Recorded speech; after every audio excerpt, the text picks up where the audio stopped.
The music crackled to life like an old record waking up from a nap, and suddenly my knees were no longer mine. They belonged to the 1920s. Charleston doesn't ask politely, it just flips a switch somewhere behind the kneecaps. I kicked forward, then back, letting my feet swing like happy pendulums. My arms flapped out to the sides, not because I planned it, but because they wanted to join the fun. There was something delightfully reckless about it, like dancing with a wink. I wasn't trying to be elegant, I was trying to be alive. Every twist felt like a small rebellion against seriousness. My knees clicked and laughed as if saying, "We're still here, see?" By the end of the song, I was breathless and grinning, warmed by the sense that joy can be loud, goofy, and deeply kind to the soul. Lindy Hop begins with a promise. I've got you. It's a bold promise, especially when it ends with someone briefly flying through the air. The swing music bounced, playful and confident, and we started with a gentle rock step. The connection felt elastic, like a shared heartbeat stretched across two bodies.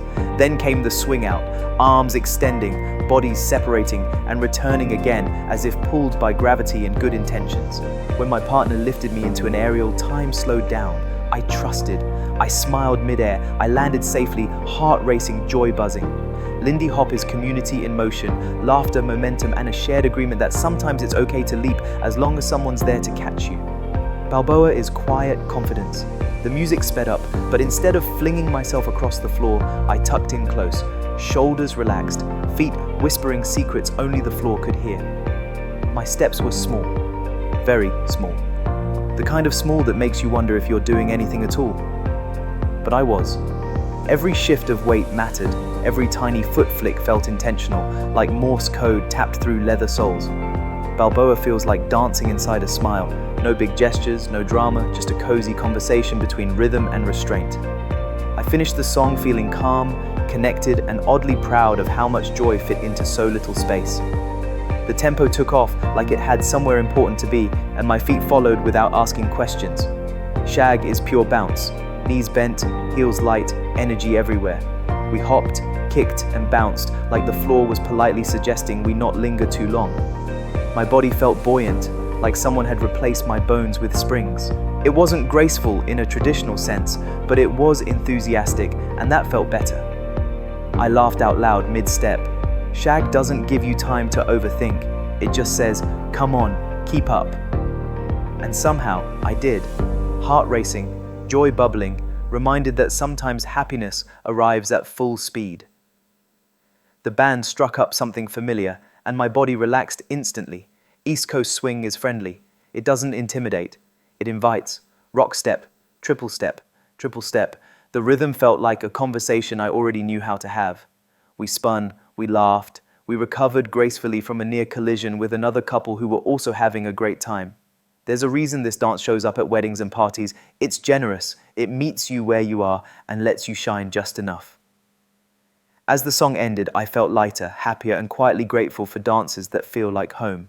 Master Han mentioned the Jade Emperor casually, like dropping the name of a mutual friend who runs the universe. I perked up. There's bureaucracy in heaven? This was strangely comforting. The Jade Emperor, as described, manages cosmic order without micromanaging every human decision. I imagined him as the ideal cosmic CEO. Clear expectations, be kind, follow the Tao, reasonable deadlines, lifetime to figure it out, an excellent work-life balance. He lets you sleep without guilt. Emotionally, this shifted how I related to authority, both external and internal. Maybe I don't need to live like I'm being constantly evaluated. Maybe the universe isn't monitoring my productivity with disappointed sighs. Maybe there's a gentle structure to existence that doesn't require my anxious supervision. When I caught myself spiraling about not being spiritual enough, I'd think of the Jade Emperor and imagine him saying, "You're doing fine, no status meeting required, please return to breathing." Master Han told stories of the 8 immortals, legendary figures who achieved immortality through different paths, some scholarly, some wild, some accidentally, one while drunk. I loved that. The 8 immortals weren't a matched set of serene meditation masters. They were diverse, quirky, each with signature strengths and party tricks. One carried a sword, one rode a donkey backwards, one got enlightened while intoxicated, my personal hero. The emotional teaching was profound. You don't have to follow the same path as everyone else. There's not one right way to grow. You can be the scholarly immortal, the playful immortal, the one who takes the scenic route and arrives laughing.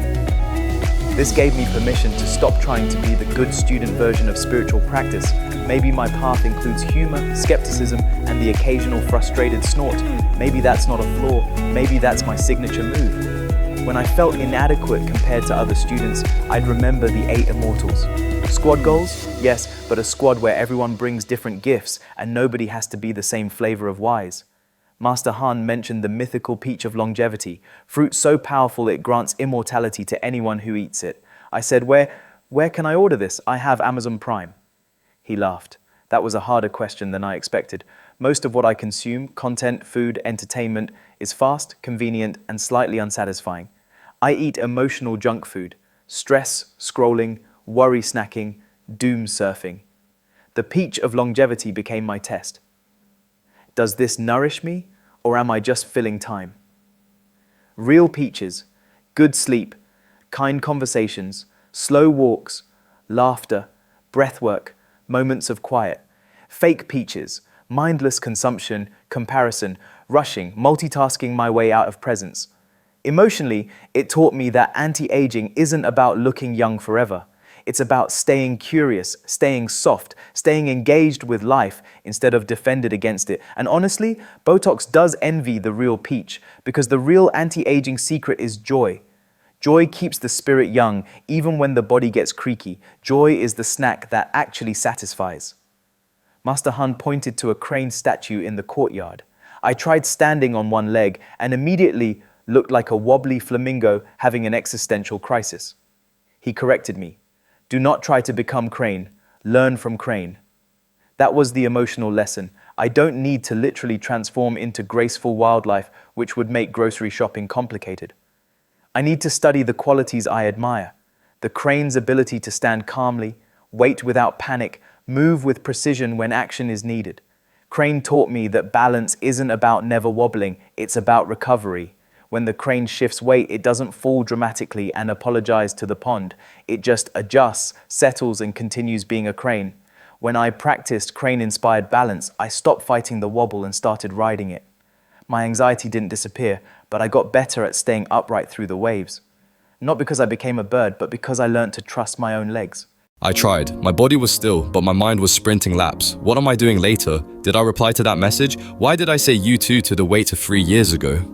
Master Han tapped my shoulder gently. Stillness is not the absence of movement. It is the absence of unnecessary movement. So I stopped trying to blank my mind and instead softened the extra effort, relaxing my face, letting my tongue rest, dropping my shoulders, allowing my breath to be ordinary. And then I felt it. Stillness as a luxurious millisecond of spaciousness. The kind you get right before your phone buzzes, except this time nothing buzzed. There was only breath, body, and the quiet hum of being alive. Emotionally, stillness was where I met myself without tasks, where I wasn't performing, fixing, or fleeing, just existing, plain, unremarkable, deeply healing. It was also where I realized I'd been addicted to stimulation. Stillness felt like withdrawal at first, then like rest. On the final night, someone suggested karaoke. At a Taoist retreat, on a mountain, I assumed this was a test. My rational brain immediately filed a complaint. We are not good at singing. We will be remembered forever. This is not aligned with our brand. Then my body, surprisingly, felt a little spark of joy. A tiny rebellious flutter that said, please, let's be human. Before my brain could negotiate me out of it, I said, yes. It wasn't impressive. I sang slightly off-key. Dave clapped like I just performed at a stadium. Master Han watched with the calm approval of a man who has seen empires rise and fall and is still not embarrassed by joy. Spontaneity wasn't recklessness. It was life moving through me without being filtered by fear. It was trusting the moment enough to participate. Emotionally, spontaneity was medicine for my over-control. It reminded me that not everything needs to be optimized. Some things just need to be lived. Awkwardly, warmly, with laughter and a voice that cracks on the high notes. And for the record, enlightenment may not require karaoke, but it definitely benefits from the ability to say yes before your anxiety files a protest with 3 supporting documents. Master Han introduced the 5 elements like he was unveiling an ancient pop group. Wood, fire, earth, metal, water, he said. They generate and control one another. They explain patterns in nature and in you. I said, so, my emotions are a choreographed boy band, he replied. If that helps you remember, yes. That day, I was irritable, tense, and weirdly determined to reorganize my entire life before lunch. Classic, too much fire, according to Master Han. He explained, fire is joy and expression, but when it's excessive, it becomes agitation, insomnia, and the strong urge to send emails with too many exclamation points. You need water, he said, to cool. So he had me do calming breath work, longer exhales, and slower movements, more sinking, less sparking. By evening, my inner fire stopped doing backflips on the stage of my nervous system. Then he pointed out how each element shows up emotionally. Wood, growth, direction, but also frustration when blocked. Fire, warmth, connection, but also restlessness when uncontrolled. Earth, stability, care, but also overthinking and worry when heavy. Metal, clarity, boundaries, but also rigidity and grief when stuck. Water, wisdom, calm, but also fierce when too cold or overwhelmed. It was strangely soothing to see my feelings as patterns rather than personal failures. Instead of I'm broken, it became my earth is muddy, or my wood is frustrated because my growth feels blocked. And honestly, it's more dignified to say my metal is a little sharp today than I'm cranky and I don't know why. The 5 elements gave me a kinder language for my inner weather and a reminder that balance is possible without perfection. Master Han watched me breathe for about 10 seconds and said, "You are holding your breath." "I'm not," I replied, immediately proving his point by holding my breath again. He shook his head with the patient sadness of someone watching a fish try to climb a tree. "You breathe like you are sneaking past your own life." He taught natural breathing, the kind babies do. Soft belly, easy inhale, unforced exhale. "Let the breath breathe you," he said. That sounded mystical until I tried it and realized, oh, my body already knows how. My mind is the one interfering, like an anxious manager hovering over a perfectly competent employee. When I stopped micromanaging, my breath became quiet and steady. The belly rose and fell like a gentle tide. My shoulders didn't have to climb up to my ears for safety. My jaw loosened as if it had been waiting years for permission. The emotional effect was immediate. I felt less on trial. Natural breathing made me feel like I belonged in my own body again, like I wasn't constantly preparing to defend myself. I walked away thinking, maybe the healthiest thing I can do isn't adding more techniques. Maybe it's unlearning the ways I've been holding my breath against my own life. That afternoon, I had a familiar emotional cocktail, a little anxiety, a little sadness, a dash of why am I like this, served over ice. Normally, I'd respond by either clamping down, be fine, or spiraling, you will never be fine. Master Han said, do not block it, let it move. We practiced slow, continuous movement, Tai Chi-like, circular, uninterrupted. The instruction was simple, keep the body flowing and let the emotion ride along without taking the steering wheel. At first I resisted. My mind wanted to name the feeling, dissect it, solve it, schedule it for resolution by 3 p.m. But as I moved, something softened. The anxiety didn't vanish, but it stopped being a wall. It became a current. I realized I've been treating emotions like intruders, but they're more like weather. They pass through. If I slam the door, they rattle the windows. If I open a window, they move on faster. The humor, of course, is that emotional flow state sounds glamorous, like I should be wearing linen and staring at a lake. In reality, I was in sweatpants, gently turning my hands in the air like I was stirring soup, while my feelings quietly reorganized themselves. Still, by the end, I felt cleaner inside. Not happy, not sad, just unstuck. Like the river finally remembered it was allowed to run. Master Han stopped me mid-form and said, "You are skipping the transitions."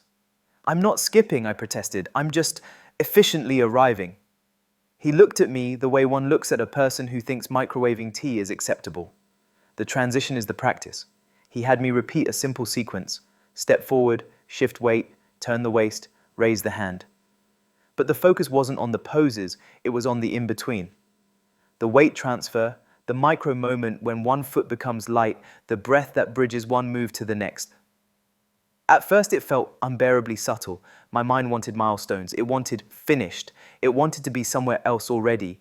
But when I paid attention to the transition, the whole form changed. I felt continuity. No jerks, no gaps, no little panics. The movement became honest. I stopped teleporting from one position to the next like an anxious person jumping between thoughts. And then the emotional lesson arrived very politely, like a message slid under the door. My life is mostly transitions. Morning to afternoon, calm to stress, single to partnered, healthy to healing, certainty to not knowing. I keep waiting for the main event when things will finally feel settled. But the real life is in the in-between moments, how I move from one state to another, whether I slam or soften, whether I rush or breathe. Mindful transitions taught me to honor the spaces between. To treat the in-between not as a nuisance, but as the place where I can choose kindness, recenter, and start again. Also, it taught me that my efficient arriving is just anxiety wearing a productivity hat. I'm thinking about creating a soft novel in the first person that incorporates humor and focuses on emotional well-being. I want to keep it concise but still have a novel-like feel, which is interesting. I'll outline 5 key items and create sections for better organization. I should definitely avoid glamorizing violence and ensure that martial arts are described safely, emphasizing consent and the importance of training. Let's get started on this. Master Han paired me with Dave and said, "Push hands, no force. Listen." Dave smiled like someone who sleeps 8 hours. I smiled like someone who has rested by scrolling in bed until their nervous system evaporated. We touched forearms lightly and began the slow circular pattern. It felt like social dancing, except instead of salsa, there was a quiet negotiation happening underneath. Where is your center? Where is mine? Who is borrowing balance from whom? My instinct was to push, because emotionally, that's my brand. If I feel uncertain, I lean in too hard. If I feel threatened, I stiffen. If I feel embarrassed, I overcompensate. Push hands exposed all of it within 30 seconds, like a polite lie detector. "Yield," Master Han said, as I braced and immediately got redirected into a tiny stumble. I tried again, this time softening my shoulders and letting Dave's pressure guide me instead of trigger me. Something clicked. The moment I stopped arguing with the push, I could redirect it. I wasn't losing, I was adapting. Later, I realized this is exactly how emotional well-being works. When stress pushes, I don't have to push back with panic. I can yield, feel the pressure, and choose a response. Push hands taught me the most useful sentence my body has ever learned. I can stay connected without getting knocked off center. Also, it taught me that my balance is directly tied to my ego, which is frankly inconvenient. "Circle walking," Master Han announced, pointing to a tree like it was the center of the universe, and honestly, that tree had earned the title. We began pacing the circle with twisted steps and spiraling turns. At first, I felt powerful, then I felt dizzy. Then I felt deeply aware that if my neighbors saw this at home, they would start a group chat titled, "Is he okay?" "Keep the center," Master Han called. Eyes calm, breath low. As I kept walking, my mind did what it always does when it can't control a situation. It complained. Why circles? Why not straight lines? Why not sit down and be wise quietly? But eventually the complaining ran out of fuel and something peaceful took over. Bagua became moving meditation, my body circling while my attention stayed anchored. The world blurred at the edges, but the center remained clear. And then I got the emotional lesson. My worries thrive when I face them head on like a bull. Bagua taught me to orbit them. Keep moving, keep breathing, don't get stuck in a single angle. Problems are less scary when you stop treating them like a wall and start treating them like a tree you can walk around. By the end, I wasn't enlightened, but my anxiety looked nauseous, which I consider progress. Xingyi felt almost rude after all the spirals and yielding. "Forward," Master Han said. "Direct, simple, intention leads." Xingyi is all about form and intent, clean lines, decisive steps, power that doesn't waste time writing a memoir about itself. It's punching in straight lines because, apparently, field trips are overrated. I tried a basic drill: step in, strike, recover. Step in, strike, recover. Simple. My mind panicked anyway. What if I'm doing it wrong? What if I should be more circular? What if this is too aggressive? What if... "Stop decorating," Master Han said. "Do the thing." That sentence landed like a bell. I realized how much of my stress comes from mental detours. I don't just do tasks. I narrate them, judge them, rehearse outcomes, and then wonder why I'm tired. Xingyi taught me emotional clarity. Pick a direction, commit, and stop leaking energy into hesitation. Not in a harsh way, more like finally deciding what you want for lunch and sparing everyone the chaos. It wasn't about becoming forceful in personality, it was about becoming honest in action. Directness can be kind when it reduces confusion, especially the confusion I create inside myself. Wing Chun Day started with Master Han drawing a line down the center of his body. "Protect the center line, Visas," he said. "Shortest path, efficient. Wing Chun felt like close quarters caffeine for my reflexes, fast, compact movements that didn't require athletic drama. I'm thinking about creating chapters for a soft novel that tackles 5 different concepts. It should be in the first person, filled with humor, and focus on emotional well-being. I want to keep it concise, but still maintain that novel-like feel. A diary style could be engaging, so I'll need to ensure that each chapter has its own heading based on the concepts I'm exploring. This sounds like a fun and creative task. I used to believe life had a correct route and that if I just optimized hard enough, right habits, right job, right tone of voice in emails, I'd arrive at permanent safety. Then I came to the retreat and met the Tao, which is less like a strict itinerary and more like a river that refuses to fill out paperwork. Master Han pointed at the mountain path and said, "Follow the way." I said, "Which way is the way?" He shrugged. Yes. That was my first clue. The Tao is not here to help my control issues. Every time I tried to force certainty, what's the meaning of this? What's the plan? Am I doing it right? Something would happen to humble me. The Tao's teaching style is gentle, but it has impeccable comedic timing.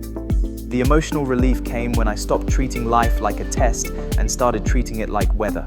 The Tao didn't require me to be perfect. It required me to be present. When I got lost, emotionally, physically, spiritually, in the dining hall, the cosmic GPS didn't yell, it just whispered, recalculating. And for once, that didn't feel like failure, it felt like permission to keep going without self-punishment. I thought Wu Wei meant do nothing, which sounded like my kind of enlightenment. Then Master Han handed me a stack of dishes and said, "Wash with Wu Wei." I stared at the plates. "Isn't this doing something?" "Doing without forcing," he said, like that cleared everything up. So I tried washing the way I usually do tasks, aggressively. My shoulders climbed up near my ears to supervise. My mind screamed, "Finish quickly, become worthy." I scrubbed like the plates had personally offended me. Master Han watched for a moment and said, "You are fighting the bowl." "I'm not fighting," I panted. "I'm just committed." He showed me how to relax my grip, let the water do more of the work, and move in smooth, efficient motions. The weird part was that the dishes got cleaner when I stopped attacking them. My body softened, my mind quieted. I wasn't making it happen, I was cooperating with it happening. That's when Wu Wei clicked emotionally. It's not laziness, it's refusing to bully yourself through life. It's the calm confidence of doing what needs doing without adding the extra suffering of tension, resentment, and internal yelling. I finished the dishes feeling oddly cared for, like I'd finally stopped being my own mean manager. One morning I woke up blissful. Birds sang. The tea tasted like inner peace. I thought, I have arrived. 10 minutes later, I spilled tea on my robe and felt rage so pure it could power a small city. I found Master Han and said, "My emotions are broken." He drew a yin-yang in the dirt, not broken, balanced. He explained that yin and yang aren't good and bad. They're complementary forces, rest and action, sadness and joy, seriousness and play. Even in the symbol, there's a dot of the opposite inside each side, like the universe is gently reminding us, nothing stays one thing forever, please stop demanding it. This was deeply comforting. I'd been treating negative emotions like personal defects. If I felt anxious, I assumed I was failing at life. Yin-yang reframed it. Emotions are weather patterns moving through a larger climate. A hard day doesn't cancel a good life. A sad moment doesn't erase my progress.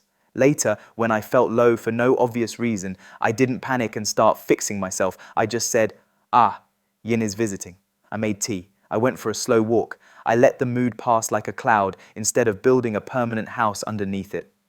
Master Han asked, "How is your qi?" I said, "I have coffee." He nodded sympathetically. "So low." He taught me to stand, soften, and breathe into my belly. Not dramatic breathing, just steady, natural breaths that made my body feel like it was finally being included in the conversation. At first, I noticed only how tense I was. Tight chest, clenched throat, thoughts sprinting like they were late. Then slowly, I felt warmth in my hands, heaviness in my feet, a calmer pulse. It wasn't fireworks, it was more like my system stopped leaking energy through 1,000 tiny tensions.